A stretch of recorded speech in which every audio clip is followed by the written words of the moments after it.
Hello, good morning. आज का जो अपना टॉपिक रहेगा वो रहेगा types of sets, subsets, proper subsets and super sets. तो अपन वन बाय वन लेंगे उसको। सबसे पहले अपना होगा types of sets. Types of sets में देखो क्या है, एम्प्टी सेट, सबसे छोटा सेट। एम्प्टी सेट का मतलब ये है कि जिस सेट में कुछ भी नहीं हो, कोई भी एलिमेंट नहीं हो। जिस सेट में कोई भी एलिमेंट नहीं हो। A set which does not contain any element is called empty set और नल सेट और वॉइड सेट। इसके तीन नाम हैं। जिस सेट में कोई एलिमेंट ही नहीं होता, कोई ऑब्जेक्ट ही नहीं होता, कोई मेंबर ही नहीं होता, उसको या तो एम्प्टी सेट कहेंगे, या नल सेट कहेंगे, या वॉइड सेट कहेंगे। और इसको डिनोट कैसे करेंगे? या तो इसको डिनोट ऐसे फाई बोलते हैं, इसको इससे डिनोट करेंगे, और या ये करले ब्रैकेट खाली छोड़ देंगे, ऐसे करेंगे। कहीं आप ऐसे मत कर देना, गलत हो जाएगा, वरना इस तरीके से आप इसको नहीं लिख सकते, क्योंकि इसके अंदर ये मेंबर आ गया है एक। या तो आप इस तरीके से करेंगे एम्प्टी सेट को, और या इस तरीके से इसको डिनोट करेंगे। आप एम्प्टी सेट के एग्जाम्पल लें तो देखो, मैं कह रहा हूं, एक एग्जाम्पल देता हूं। The set of all persons taller than 5 metre. Set of all persons on the earth taller than 5 metre. 5 metre से ऊंचा आदमी जो जमीन पर है शायद कोई नहीं है। 5 मीटर का मतलब काफ़ी हो जाता है, 15 फीट से भी ऊपर हो जाता है। तो मतलब इतना लंबा आदमी नहीं होता। तो मैं बोल रहा हूँ कि set of all persons taller than 5 metre on the earth. ज़मीन पे इतना बड़ा कोई आदमी नहीं है, तो वो एक एम्प्टी सेट हो गया। Next,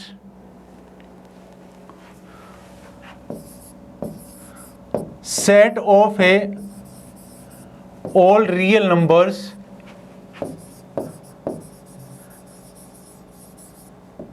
whose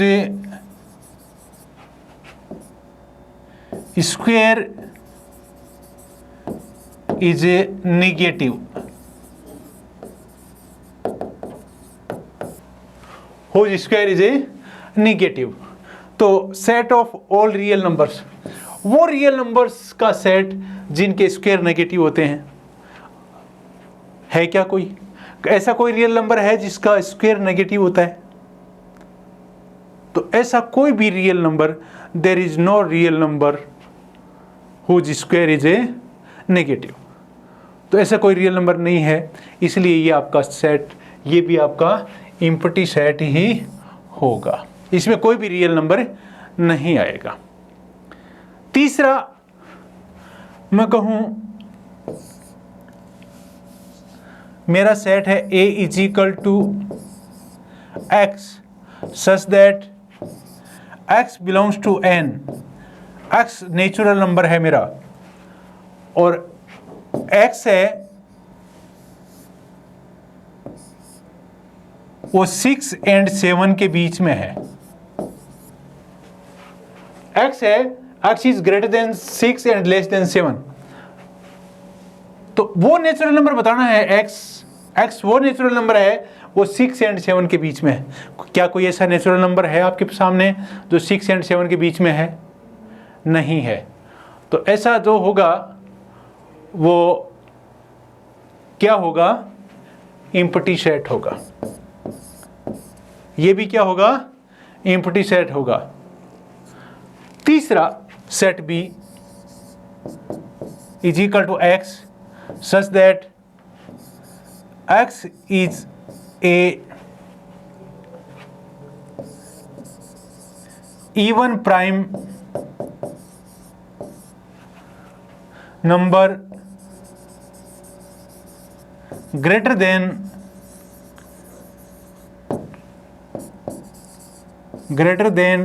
2 2. B is equal to x such that x is even prime number greater than 2. 2 से बड़ा prime number, even prime number, क्योंकि दुनिया में सिर्फ एक ही इवन प्राइम नंबर है और वो है 2, और 2 से बड़ा कोई इवन प्राइम नंबर नहीं होता, तो इसलिए कोई भी इवन प्राइम नंबर ऐसा नहीं है तो ग्रेटर देन 2 हो, तो ये भी आपका सेट आएगा। ये कैसा आएगा? एम्प्टी सेट आएगा। Next, set of natural numbers को मैं n लिखूंगा। n is equal to 1 2 3 4 5 6 and so on. ये आप सेट ऑफ नेचुरल नंबर्स है। सेट ऑफ नेचुरल नंबर्स में अगर मैं 0 इंक्लूड कर दूं तो इस सेट का नाम चेंज हो जाएगा और वो हो जाएगा होल नंबर्स। होल नंबर्स में 0 इंक्लूड हो जाएगा नेचुरल नंबर्स में,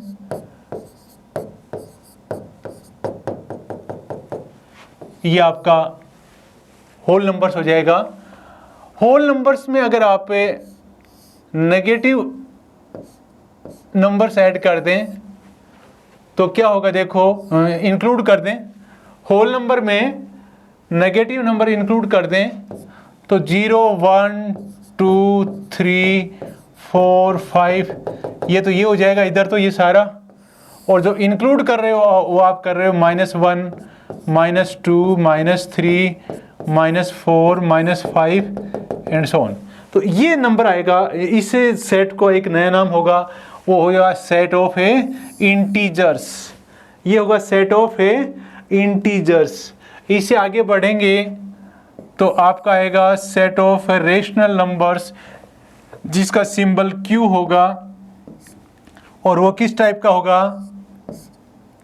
वो इस टाइप का होगा, A/B फॉर्म में होगा, where AB belongs to Z होगा। A और B दोनों क्या होंगे? इसके इस सेट के एलिमेंट होंगे कोई न कोई, and B not equal to 0 होगा। तो ये आपका क्वोशिएंट नंबर्स का सेट आ जाएगा, रेशनल नंबर्स का सेट आ जाएगा। इसके बाद आपका T होगा।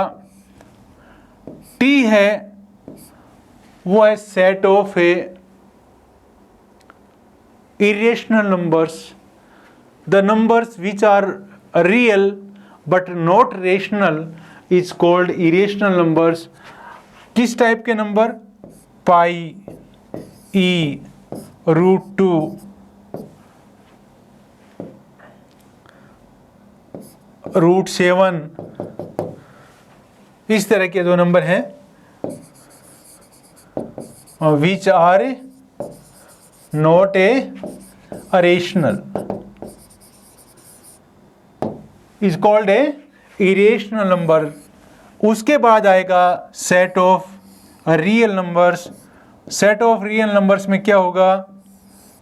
आपके रेशनल नंबर और आपके इरेशनल नंबर। रेशनल नंबर और इरेशनल नंबर दोनों को मिला देंगे, दोनों का यूनियन कर देंगे, तो आपका सेट ऑफ रियल नंबर से आ जाएगा। तो इस तरीके के ये सेट हैं आपके जो नंबर सिस्टम में हैं। तो अब अपन आगे बढ़ते हैं इससे। अब आप देखो, ये सारा सेट इसके अंदर है, 1B है, 2B है, 3B है, 4B है, 5B है, लेकिन ये सारा सेट इसके अंदर नहीं है क्योंकि 0 इसमें नहीं है। ये सारा सेट इसके अंदर है, ये भी सारा सेट इसके अंदर है क्योंकि 0 इसमें है, 1 है, 2 3 4 5 6 सारे हैं। तो ये W है, ये Z में है, लेकिन Z है वो W में नहीं है क्योंकि -1 -2 -3 इसमें नहीं है। इस सेट में, सेट रेशनल नंबर में ये पूरा है क्योंकि ये सारे के सारे नंबर्स हैं, ये रेशनल नंबर हैं, ये भी रेशनल नंबर हैं सारे, ये भी रेशनल नंबर हैं, ये भी सारे रेशनल नंबर हैं। तो आप कि रेशनल नंबर कैसे हैं? देखो, -5 को -5/1 लिख सकते हैं, 4 को 4/1 लिख सकते हैं। तो ये सारे रेशनल नंबर्स हैं। ये आपके जो टी है इरेशनल नंबर, इसमें ये भी नहीं है, ये भी नहीं है, इनमें से कोई सा भी नहीं है, ये अलग है। मतलब कोई भी नेचुरल नंबर है वो इरेशनल नंबर नहीं है, कोई भी होल नंबर है वो इरेशनल नंबर नहीं है, कोई भी इंटीजर है वो भी इरेशनल नंबर नहीं है, और कोई भी रेशनल नंबर है वो इरेशनल नहीं है। तो ये आपका अलग है। इसमें से इस जो ये सेट है इसमें कोई सा भी सेट नहीं है। और जो आर है रियल नंबर्स है, रियल नंबर का जो सेट है इसमें ये ऊपर का सारा इस रियल नंबर के अंदर कंटेन है, समाया हुआ है। तो देखो आगे बढ़ते हैं अपन। Finite set, infinite set. Finite set में क्या होता है, सेट में एलिमेंट्स होते हैं, सेट में एलिमेंट एक भी एलिमेंट नहीं हो ऐसा भी हो सकता है, तो उसको आपने एम्प्टी सेट कह दिया। एक एलिमेंट भी हो सकता है, एक एलिमेंट वाले को क्या कहेंगे, देखो एक एलिमेंट वाले सेट को सिंगलटन सेट कहेंगे।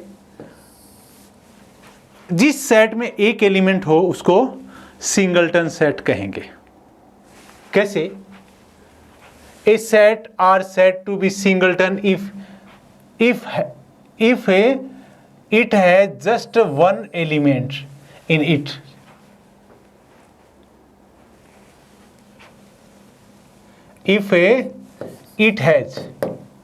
if it has just one element in it। अगर किसी सेट में सिर्फ एक ही एलिमेंट हो तो आप सिंगलटन सेट कहेंगे। जैसे इसने कह दिया a इज इक्वल टू, एक एलिमेंट दे दिया इसने a, मैं एक आपको डेफिनेशन देता हूँ, a is equal to x such that. ये सच दैट आप ऐसे भी लगा सकते हो और इस सच दैट को एक स्मॉल वर्टिकल लाइन ऐसे भी लिख सकते हो। तो आप ऐसा भी कर सकते हो, दो डॉट लगा के कॉलन लगा सकते हो, और या इसको ऐसे भी कर सकते हो, x such that x square x such that x belongs to n, x square is equal to 4, x square is equal to 4। तो देखो ये सिंगलटन सेट आएगा। ये सिंगलटन सेट क्यों आएगा? देखो ये सिंगलटन सेट इसलिए आएगा कि आप जब इसको सॉल्व करेंगे तो x की वैल्यू क्या आएगी, x की वैल्यू ±2 आएगी, लेकिन आपको नेचुरल नंबर में से लेना है तो आपकी x की वैल्यू क्या आ जाएगी, 2 आ जाएगी। तो ये आपका सिंगलटन सेट हो जाएगा। दूसरा, b is equal to x such that x is a prime number and x is greater than 18 and less than 22, greater than 18 and less than 22। अगर ऐसा है और x क्या है, x प्राइम नंबर है, तो 18 और 22 के बीच में कोई प्राइम नंबर है क्या? 18 के बाद 19 प्राइम नंबर है, 20 प्राइम नंबर नहीं है, 21 भी प्राइम नंबर नहीं है। तो आपका b इज इक्वल टू क्या आ जाएगा, x की वैल्यू क्या आएगी यहाँ पर, प्राइम नंबर कौन सा होगा, 19। तो ये सिंगलटन सेट आ गया। तीसरा set, c is equal to x such that x is x belongs to n modulus x is equal to 4, modulus x is equal to 4। तो आप देखिए कि किसी भी नंबर का मॉडुलस 4 आ रहा है, किसी भी x नंबर, नेचुरल नंबर का मॉडुलस 4 आ रहा है, तो वो नंबर क्या है, x क्या है, तो c इज इक्वल टू क्या आ जाएगा, 4 आ जाएगा। अगर मैं n नहीं करके यहाँ पर अगर z करता, n की जगह z करता, तो -4 भी आता और 4 भी आता, वो तो सिंगलटन सेट नहीं होता। तो अब देखिए आप इसमें finite sets, and infinite sets. तो जो फाइनाइट सेट्स हैं उसमें आपका एम्प्टी सेट भी आएगा, सिंगलटन सेट भी आएगा, 2 एलिमेंट्स वाला भी आएगा, 100 एलिमेंट्स वाला भी आएगा, और मैं कहूँ the set of A persons on the earth, the set of persons on the अर्थ। आप कहोगे कि बहुत बड़ी संख्या है, बहुत बड़ा नंबर है, लेकिन फाइनाइट है, क्योंकि कितनी 8-9 अरब के करीब पॉपुलेशन है, तो काउंटेबल है, जिसको काउंट किया जा सकता है, इसलिए वो फाइनाइट है। लेकिन मैं कहूँ आपको कि नेचुरल नंबर को काउंट करो, तो आप काउंटिंग करोगे 1 2 3 4 5 6, तो नेचुरल नंबर अनकाउंटेबल है, क्योंकि आप काउंटिंग करते जाओगे, कितने काउंटिंग करोगे, कभी उसका वो है एंड नहीं है, इसलिए वो फाइनाइट नहीं है। तो फाइनाइट नंबर क्या, फाइनाइट सेट्स क्या होते हैं? Finite sets are the sets having a finite countable number of a members. Members means elements, members को एलिमेंट्स भी कह सकते हो आप। तो ये नंबर ऑफ एलिमेंट्स या नंबर ऑफ मेंबर्स हैं, वो काउंटेबल हों, उनको काउंट कर सकते हैं, वो फाइनाइट हों, तो अपन उसको क्या कहेंगे?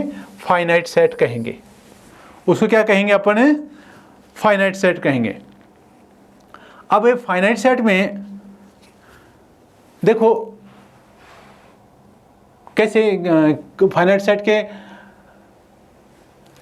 Number of elements in the finite set is called the cardinal numbers और a order of finite a sets. जो फाइनाइट सेट के नंबर अंदर जो एलिमेंट्स हैं उनके नंबर हैं, जैसे आपका सेट V है, वोवल्स ऑफ इंग्लिश अल्फाबेट्स है A-E-I-O-U, A-E-I-O-U, तो मैं इसको कहूं कि cardinal number of a set V, cardinal number of a set V, तो मैं इसको लिखूंगा NV। NV means number of elements in set V is equal to 5। तो इसको या तो मैं कहूंगा cardinal number of set V is equal to 5, और या मैं कहूंगा order of the finite set V is equal to 5। तो या तो कहोगे ऑर्डर ऑफ द सेट कहो, और या इसको कार्डिनल नंबर कहोगे, तो ये आपका इसका ये होगा। अब इसमें फाइनाइट सेट के एग्जांपल्स आप ये दे सकते हो, जैसे आपका set A is equal to X such that X belongs to N and X is a less than 27, X is less than 27। तो आप इसमें देखिए आपके कौन से एलिमेंट आएंगे। इसमें एलिमेंट आएगा n के एलिमेंट आएंगे जो 27 से छोटे हैं, तो 1 2 3 4 5 6 7 8 9 10 11 12 13 14 15 16 17 18 19 21 22 23 24 25 एंड 26। 27 नहीं आएगा क्योंकि 27 से x है वो स्मॉल है, इसलिए आपके 1 से 26 तक जो एलिमेंट्स आएंगे वो 26 एलिमेंट हो जाएंगे, वो फाइनाइट हो जाएगा। वो क्या हो जाएंगे? फाइनाइट सेट हो जाएगा आपका। आपके इंग्लिश अल्फ़ाबेट के जो कॉन्सोनेंट हैं वो 21 हो जाएंगे, जैसे ये 5 वोवल्स हो गए, 21 कॉन्सोनेंट हो जाएंगे। Set of consonants of English alphabet है वो भी आपका फाइनाइट सेट हो जाएगा। और इस तरीके से आपके और भी बहुत सारे फाइनाइट सेट हो जाएंगे, जैसे आपकी क्लास के स्टूडेंट्स हैं उनका सेट है वो भी एक फाइनाइट सेट हो जाएगा। और जो नंबर है नंबर ऑफ एलिमेंट्स है जो क्लास के हैं वो उसका कार्डिनल नंबर हो जाएगा। अगर कोई सेट फाइनाइट नहीं होता तो उसको इनफाइनाइट सेट बोलेंगे।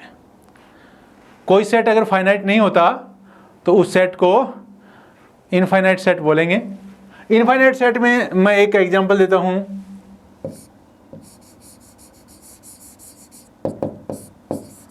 Multiples of 7। Multiples of 7, set of है मल्टीपल्स ऑफ 7 क्या होगा? देखो 7, 14, 21, 28। क्या अब कभी अंत आएगा इसका? इसका अंत नहीं आएगा, एंडलेस है ये, तो इसलिए ये इनफाइनाइट सेट होगा। Set of lines, set of lines parallel to x axis. ये एक्स एक्सिस है, इसके पैरेलल कितनी लाइन हो सकती हैं? बहुत सारी लाइनें हो सकती हैं एक्स एक्सिस के पैरेलल। इस एक्स एक्सिस के पैरेलल बहुत सारी लाइनें हो सकती हैं, कितनी भी हो सकती हैं। इस एक्स एक्सिस के पैरेलल कितनी भी लाइनें हो सकती हैं। तो ये भी आपकी सेट ऑफ है lines parallel to x axis, ये भी आपकी इनफाइनाइट है।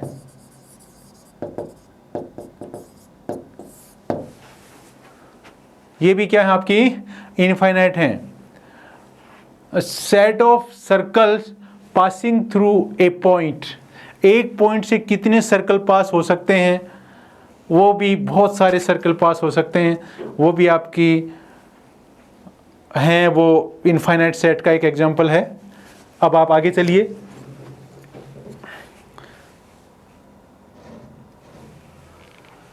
इक्वल सेट्स,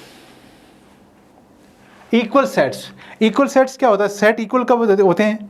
सेट इक्वल तब होते हैं कि एक के एलिमेंट जैसे दूसरे के एलिमेंट हो, वो सेम एलिमेंट हो। If set A and set B both have same elements, then the set is called a equal sets. जैसे मान लो आपका एक सेट ए है, एक सेट ए में है आपका एलिमेंट है 2, 4, 9, 11। दूसरा सेट बी है, उसमें है 4, 2, 11, 9। ये एलिमेंट है, दो सेट हैं, दो सेट हैं आपके सामने। ये सेट देखो, ये दोनों सेट इक्वल हैं क्या? इनके एलिमेंट सेम हैं क्या? ऑर्डर इज इमेटेरियल, ऑर्डर कोई मायने नहीं रखता इसमें।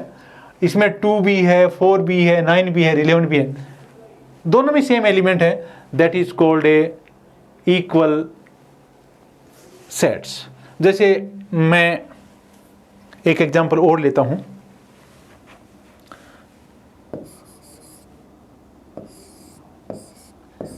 ये है वुल्फ। इस वुल्फ के जो लेटर्स हैं इनका सेट क्या होगा? WOLF। लेटर्स का सेट, इस वुल्फ के लेटर्स का जो सेट होगा वो ये होगा।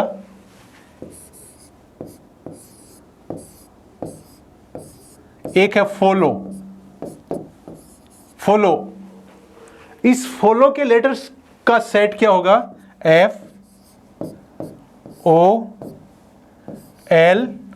FOL, वापिस ओ आ गया, ओ को रिपीट नहीं करूंगा, W। देखो ये सेट और ये set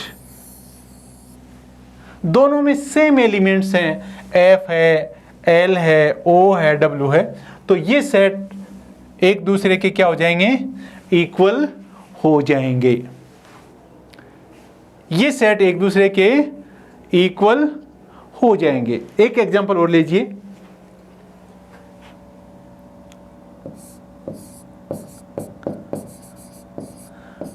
prime numbers less than 6, prime numbers less than 6, 2, 3, 5, prime numbers less than 6, 2, 3, 5। फिर है ऑल प्राइम डिवाइजर ऑफ 60। 60 के जो प्राइम डिवाइजर हैं वो कौन से हैं? वो भी 2, 3, 5 ही हैं, वो भी 2, 3, 5 हैं। इसलिए ये दोनों सेट एक दूसरे के इक्वल हो गए। ये सेट ए कहो, इस सेट को आप बी कहो, तो ये set A is equal to set A B आ जाएगा। तो इस तरीके से दो सेट आपके इक्वल हो जाएंगे अगर इनके एलिमेंट सेम होंगे तो। नेक्स्ट, सिंगलटन सेट हो गया आपका। सबसेट्स, सबसेट देखो क्या होता है। मान लो मेरे पास एक सेट ए है और ए इज इक्वल टू मेरे पास है A B C. A is equal to मेरे पास क्या है, ए बी सी, ये एक सेट है। इस सेट ए में अब एक सेट दूसरा बी है, उसमें सिर्फ बी सी एलिमेंट है। तो मैं यहां यह कह सकता हूं कि सेट बी का हर एक एलिमेंट सेट ए के अंदर है। सेट बी के ये दोनों एलिमेंट बी और सी दोनों एलिमेंट सेट ए के अंदर हैं। तो मैं ये कहूँगा B is a subset of a set A.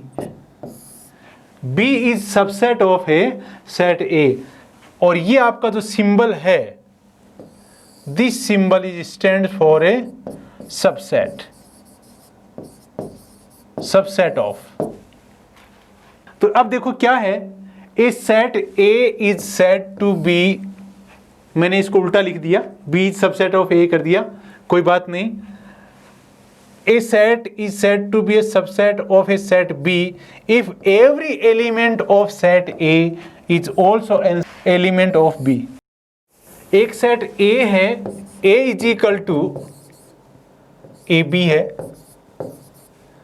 B is equal to ABC है। अब देखो इस A का हर एक एलिमेंट, इस सेट A का हर एक एलिमेंट सेट B में है। सेट ए का हर एक एलिमेंट सेट बी में है, दो ही एलिमेंट है, दोनों सेट बी में है। तो मैं कहूँगा this set A is called a subset of a B. A is subset of a B, मतलब ए के सारे के लिए ए सबसेट ऑफ बी का मतलब ये होगा इफ एक्स बिलोंग्स टू ए। अगर कहने का मतलब कोई भी एलिमेंट x है वो a का बिलोंग है, a से बिलोंग करता है, this implies that x belongs to b, तो वो b से भी बिलोंग करना चाहिए। तो आप कहोगे a is subset of a b कहलेगा। आप इसको पढ़िए, a set a is said to be the subset of set b, set a is subset of set b if every element of set a is also an element of a B. मतलब A का जो element है वो B का element भी हो, ए का element B का भी एलिमेंट हो, तो अपन कहेंगे B A is subset of a set B. तो अब आप और भी एग्जांपल ले सकते हो, मैं पीछे बताऊं आपको, आप पीछे चलेंगे तो आपको पता लगेगा।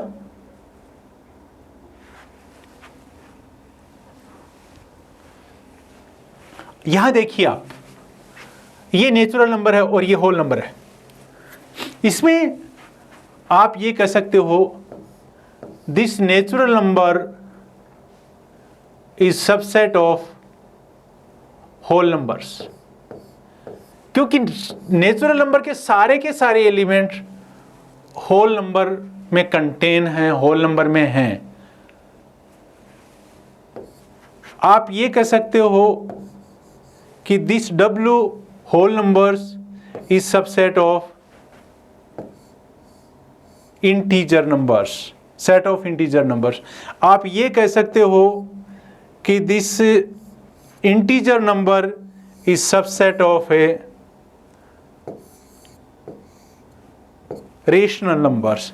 और आप ये कह सकते हो कि rational number is subset of real numbers. तो इनको सबको कंबाइन करें आप, तो आप ये लिख सकते हो कि n is subset of w whole numbers is subset of integers is subset of rational numbers and rational number is subset of a real numbers. तो आप इसको इस तरीके से भी लिख सकते हो। देखो ये सारा, ये ऐसा है कि ये सब में है, और ये ऐसा है R जिसमें सब हैं। इस R में ये भी है, ये भी है, ये भी है, तो ये आपका सबसेट्स की बात हुई, सबसेट्स। अब देखो एक चीज और है सबसेट्स में। सबसेट्स में कोई भी सेट A है, ये सेट खुद का सबसेट होता है। कोई भी सेट A है, जैसे मान लो मैं ये A सेट लूं, तो ये A है, ये खुद का सबसेट होगा, क्योंकि A के एलिमेंट A में होंगे। तो आप कहोगे कि A is subset of A is a subset of a itself, पहली बात। दूसरी बात, एम्प्टी सेट होगा। एम्प्टी सेट को अपन सारे सबसेट्स का जो एम्प्टी सेट होगा, empty set considered as a subset of a every set of a every set. जो आपका एम्प्टी सेट होगा फाई, इसको सब सेट्स का सबसेट मानेंगे। चाहे सेट कोई भी सेट हो, एम्प्टी सेट सब का सबसेट होगा। तीसरी बात, अगर एक सेट A है, A B का सबसेट है, और B है वो C का सबसेट है, A B का सबसेट है, B C का सबसेट है, तो इसका मतलब ये हो गया कि A is subset of a C। A is subset of a C। Next,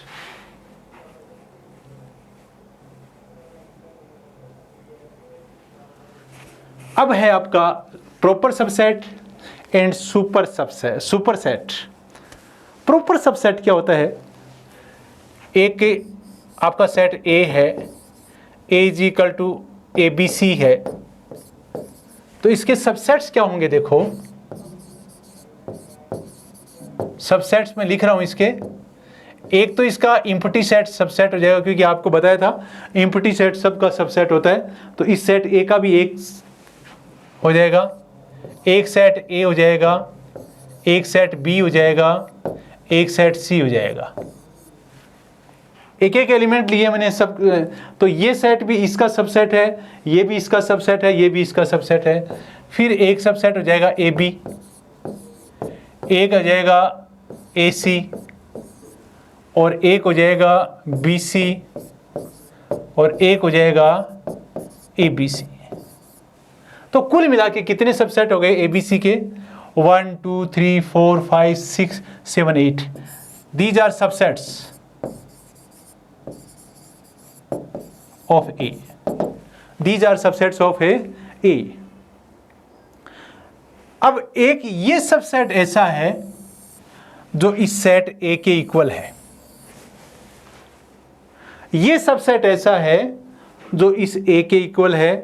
अगर मैं इसको छोड़ दूं, इस ABC को छोड़ दूं, और बाकी जो रिमेनिंग 7 सबसेट्स हैं, 1 2 3 4 5 6 7, ये बाकी के ABC को छोड़कर, इस सेट को छोड़, इस सबसेट को छोड़कर जो इसके इक्वल है, बाकी के सारे सबसेट्स हैं, वो क्या होंगे?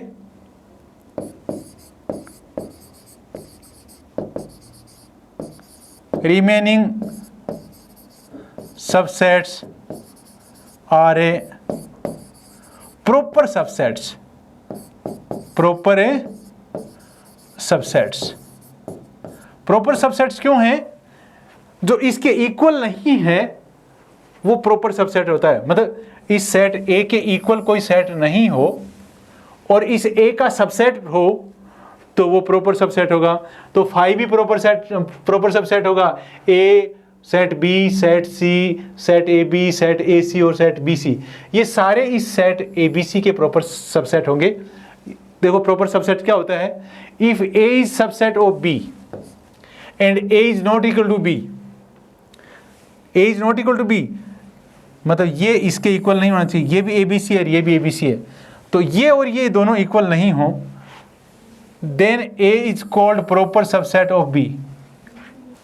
या इस डेफिनेशन को मैं ये से कह सकता हूं, A is a proper subset of a B if all elements of A are in B, but some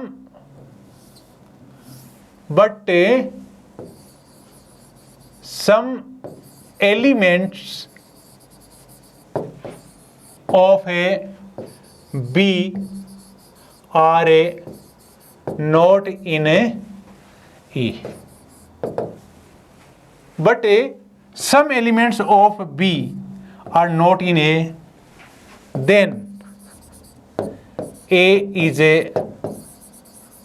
called a proper subset of a B. A is called a proper subset of a B. आप इसको denote ऐसे करेंगे, A is proper subset of B implies that X belongs to A, X belongs to A implies that X belongs to B, and there exists Y belongs to B, but Y does not belongs to A. वही बात मैंने इस mathematically रूप में कर दी।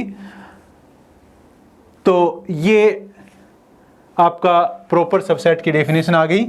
Next आप चलेंगे, in case of proper subset A, ये अगर A is proper subset of B, then B is called a superset of set A. अगर ए है वो बी का प्रॉपर सबसेट है, then B is called a superset of a set A, and it is represented by this one. जैसे आपने proper subset को ऐसे represent किया था, अगर ये कहोगे कि A is proper subset of a B, आप ये कहोगे B इज सुपरसेट ऑफ ए। इस तरीके से अपना आज का लेसन खत्म हुआ। Thank you.